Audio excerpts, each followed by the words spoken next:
어느 밤 공원 주차장에서 캐멀과 전화를 하고 있는 아카이. 그는 오늘 사건 때 쓴 증거품 회수와 자신의 차에서 굴러떨어진 유미와 슈키치를 부탁한다 말하고는 스바루로 변장을 한 뒤 또 다른 차에 올라타는데 おい FBI の小僧 누군가 그의 머리에 총구를 들이밀며 말하죠. 내 놈이 어디에 누구인진 모르겠지만 내 놈들 때문에 우리나라 요인에게 큰 피해가 갈 뻔했다. 이번엔 천운으로 아무 일도 없어서 보내주지만 다음은 없다 생각해라. 이 말을 끝으로 그녀는 차에서 내려 사라지고 아카이는 그녀가 말한 애송이라는 말을 곱씹으며 미소를 짓는데, 이 장면은 명탐정 코난 극장판 24기 비세계 탄환 마지막 쿠키 영상의 한 부분이었습니다. 사건을 마무리하고 변장한 아카이와 베르무트로 인해 작아진 아카이의 엄마 메리세라가 재회하는 장면이었죠. 그들은 처음에 서로를 알아보지 못하지만 아카이는 특유의 어머니의 말투를 듣곤 눈치챈 듯 미소를 짓습니다. 그나저나 메리세라는 지금 저 몸으로 운전해서 가는 건가?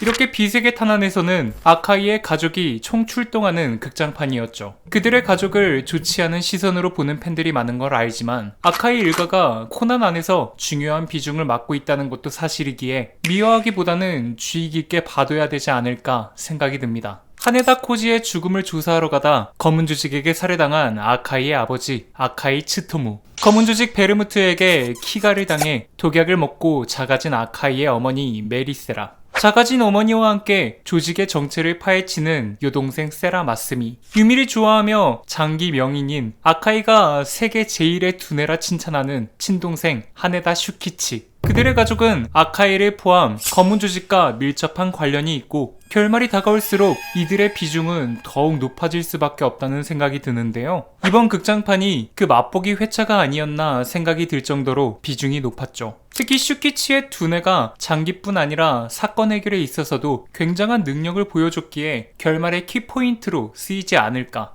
검은 조직의 2인자 럼이 자랑하는 한 번 본 곳은 절대 잊지 않는다 했던 능력이 슈키치는 그냥 머리가 좋아서 다 기억하는 수준이니 이 둘의 대결이 펼치는 국면이 나올 것 같다는 생각을 해봅니다. 추가로 이 집안은 전체적으로 무력이 굉장히 높은데 메리세라가 총구를 겨누며 애송이라고 한 말에서 자신의 엄마인가 눈치챈 아카이. 하지만 그 전에 마스미와 어둠 속에서 겨룰 때에도 자기 딸이 밀리자 저 작은 몸으로 아카이에게 창교육을 시전하죠. 이때 몇 대를 맞은 아카이는 생각합니다. 엄마? 엄마의 찰진 손맛. 여튼 이번 극장판에서의 핵심은 체포된 범죄자가 과거의 죄를 묻지 않는 대신 다른 공범의 이름을 자백시키고 용서해주는 사법 거래이지 않을까. 여러분들의 생각은 어떠한가요? 앞으로 일어날 더 큰 범죄를 막기 위해 만들어진 시스템 같은데 이로 인해 상처받는 사람들은 분명히 있을 수밖에 없죠. 깊게 생각하기엔 너무나도 진지해질 것 같아서 더는 다루지 않겠지만 이게 제가 코난의 극장판을 좋아하는 이유 중에 하나입니다. 사건을 다루면서 사회적인 문제가 될 수 있는 메시지를 던져주는 것. 흑철의 어영에서도 검은 조직을 다루는 동시에 딥페이크와 그 위험성을 상기시켜줬죠. 그리고 이번 비세계 탄환에서는 15년 전 사건이 그대로 재현됩니다. 3번의 납치. 첫 번째, 두 번째 피해자는 아무 일 없이 풀려나지만 마지막 납치당한 이는 총에 맞고 사망하는 시나리오. 하지만 이 시나리오는 코난에 의해 가로막히죠. 범인은 체포되며 말합니다. 자신은 15년 전 사건이 일어난 뒤 4년 후 똑같이 모방 범죄를 일으킨 범인의 얼굴을 보고 제보했다고. 그런데 FBI는 어째서인지 자신이 목격한 인물이 아닌 이시하라 마코토라는 처음 보는 사람을 범인으로 발표하죠. 범인인 이노우에는 15년 전 첫 번째 납치를 당한 제과업체의 탑의 아들이었습니다. 그의 아버지는 납치를 당하고 구조된 뒤 범인의 요구대로 WSG 스폰서를 그만두는데 테러에 굴복한 사람한테는 굉장히 엄격한 미국 국민들이 그리 비판을 해 강제 퇴임을 당해 집안이 몰락하게 되죠. 이를 복수하기 위해 자신이 본 범인이 아닌 억울하게 체포됐다 감옥 안에서 자살한 이시하라의 딸 시라하토 마이코를 공범으로 꼬셔 그때 당시 FBI 장관이었던 앨런을 죽일 계획을 세운 거였습니다. 하지만 그들이 생각하는 것과 다르게 11년 전 체포된 즉 이노우에가 본 범인은 15년 전 이시하라 마코토의 공범이었죠. 게다가 그 증거도 확실했습니다. 세 번째 납치된 사람을 죽인 총에서 그의 지문이 나왔기 때문이죠.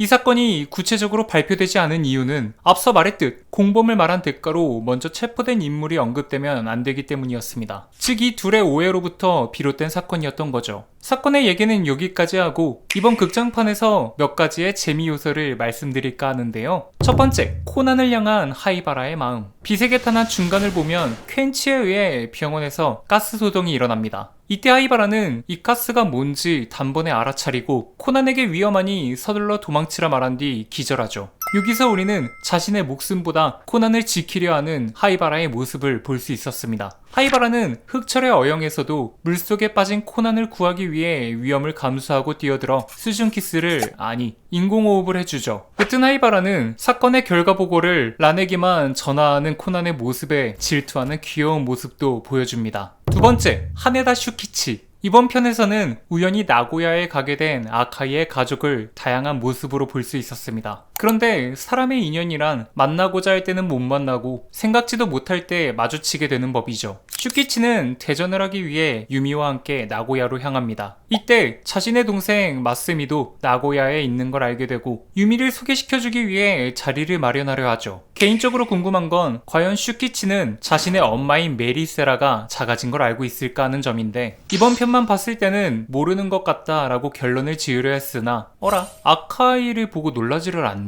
오히려 굉장히 놀랐던 장면은 우연히 아카이와 마주친 슈키치가 형이 살아있는 걸 알았다는 듯이 자연스럽게 그의 차에 타 사건을 해결하는 모습이었습니다. 메리세라와 마스미는 분명 아카이의 생사를 모르는 눈치였는데 슈키치는 알고 있었더라. 애초에 아카이의 죽음에 대해 몰랐던 건 아닐까라고 생각을 해봤지만 이게 또 어떤 떡밥이 되어 돌아올지 궁금하게 하는 포인트였죠. 슈키치는 알게 모르게 검은 조직의 일에 굉장히 깊게 관여가 되어 있습니다. 애초에 아카이 치토무의 아들이었지만 하네다 코지의 죽음으로 하네다가의 양자로 가게 됐다는 점, 그리고 형인 아카이가 죽지 않고 살아있다는 걸 알고 있다는 점, 평소 허당기가 넘치다 대전이나 추리를 할 때 진심이 되는 이 남자의 모습이 그의 본 모습이고 뒤에서는 검은 조직을 쫓는데 협력하고 있는 게 아닐까라는 생각을 하기에 충분하죠.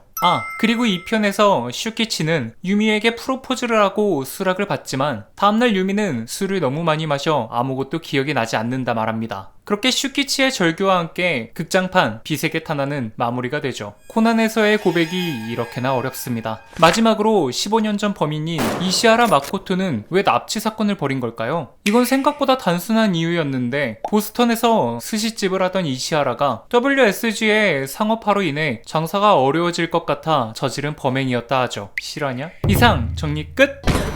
명탐정 코난 풀버전을 어디서 봐야 되지? 티빙 OTT 서비스를 사용하면 돼요. 어이 그건 너무 비싸다고. 피클 플러스로 보면 4,000원대에 볼 수 있다던데요?